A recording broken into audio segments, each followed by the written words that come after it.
Pertanyaan saya bukan itu. Pertanyaannya itu, saya ingin menanyakan posisi Mas Gibran dengan penuh hormat. Posisi Anda sebagai Wakil Presiden. Untuk itu kami persilakan Cawapres nomor urut 3 Bapak Mahfud MD untuk mengajukan pertanyaan kepada Cawapres nomor urut 2 Bapak Gibran Rakabuming Raka. Pak Mahfud, waktunya 1 menit dimulai saat Bapak berbicara, silakan. Mas Gibran, saya menghormati Anda sebagai calon Wakil Presiden sehingga saya tidak akan bicara secara menjebak dan receh-receh.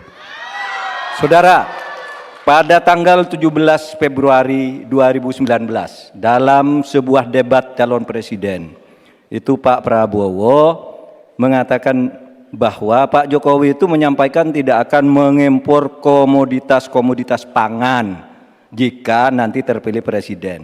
Ternyata kata Pak Prabowo nih, 4 tahun memimpin Pak Jokowi masih mengimpor dan itu merugikan banyak petani. Nanti dicek ya bahwa itu pertanyaan Pak Prabowo ke Pak Jokowi saat itu. Pak Jokowi bilang tidak akan ngimpor. Tapi sampai sekarang kita masih mengimpor banyak. Masih mengimpor banyak. Malah semakin banyak mafianya impor mengimpor bahan pangan itu.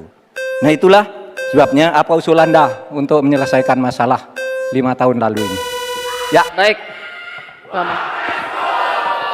Cukup. Ini kami persilakan Cawapres nomor urut 2 Bapak Gibran Rakabuming Raka untuk menjawab. Waktunya 2 menit dimulai saat berbicara, silakan.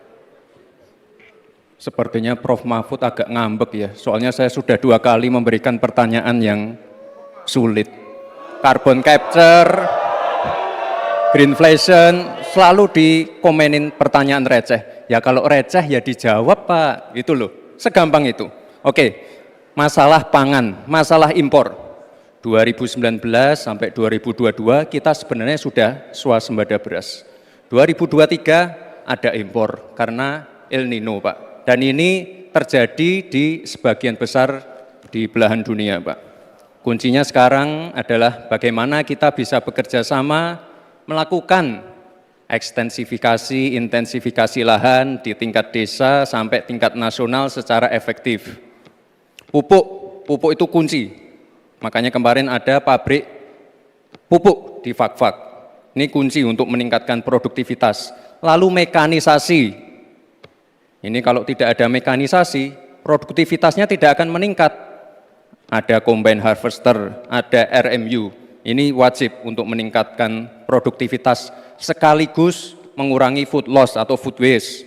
Lalu tentu saja kita harus menggandeng anak-anak muda. Misalnya di Jabar sudah ada program petani milenial. Ya kita juga harus mengedepankan smart farming. Kita pakai IoT untuk mengecek kesuburan tanah, pH tanah, keasaman tanah. Penting sekali itu Pak. Lalu kita pakai drone untuk menyemprotkan pestisida.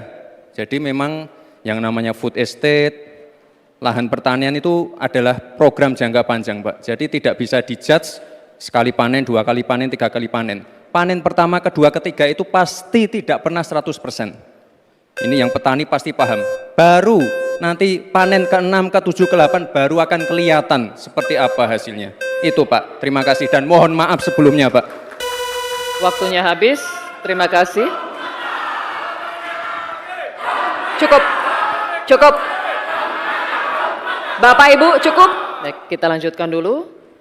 Saatnya calon wakil presiden nomor urut 3 Bapak Mahfud MD untuk menanggapi, waktunya 1 menit saat Bapak berbicara, silakan. Pertanyaan saya bukan itu. Pertanyaannya itu, dulu Pak Prabowo bertanya, katanya Pak Jokowi tidak mau ngimpor beras.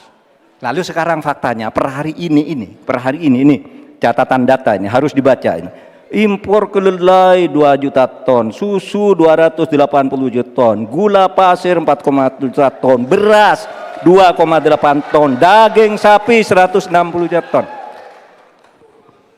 Ini hasilnya seberapa dari hasil debat dulu yang tanggal 17 Juli itu. Perkembangannya seberapa? Semakin banyak nih angkanya, semakin banyak impornya, semakin terdiversifikasi juga, diversifikasi juga impornya dari data ini. Nah oleh sebab itu kemudian secara lebih mendasar, saya ingin menanyakan posisi Mas Gibran dengan penuh hormat. Posisi Anda sebagai Wakil Presiden, bagaimana tentang konsep Trisakti Bung Karno terkait kemandirian ini? Baik. Selanjutnya kami persilakan Cawapres nomor urut 2 Bapak Gibran Rakabuming Raka untuk merespon tanggapan dari Bapak Mahfud MD. Waktunya 1 menit Pak, dimulai dari saat Bapak berbicara. Silakan. Terima kasih Prof. Mahfud untuk evaluasinya. Sekali lagi saya mohon maaf jika ada kata-kata saya yang salah. Tapi sekali lagi, ini harus kita evaluasi. Dan kita jangan memberikan narasi-narasi yang menakutkan kepada warga. Intinya adalah program-program yang sudah berjalan sekarang. Nomor 1 dan nomor 3 ini kan kompak. Food estate gagal. Saya tegaskan sekali lagi Pak. Memang ada yang gagal. Tapi ada yang berhasil juga, yang sudah panen. Misalnya di Gunung Mas, Kalteng, itu sudah panen jagung, singkong. Itu Pak, cek saja nanti ininya, cek saja datanya. Intinya adalah warga jangan diberikan narasi-narasi yang menakutkan. Kita harus optimis Pak. Bapak-bapak ini adalah calon-calon pemimpin, harus optimis. Jangan memberikan narasi-narasi yang menakutkan kepada warga dan masyarakat. Waktunya masih. Baik. Tribun X menghadirkan lokal menjadi Indonesia.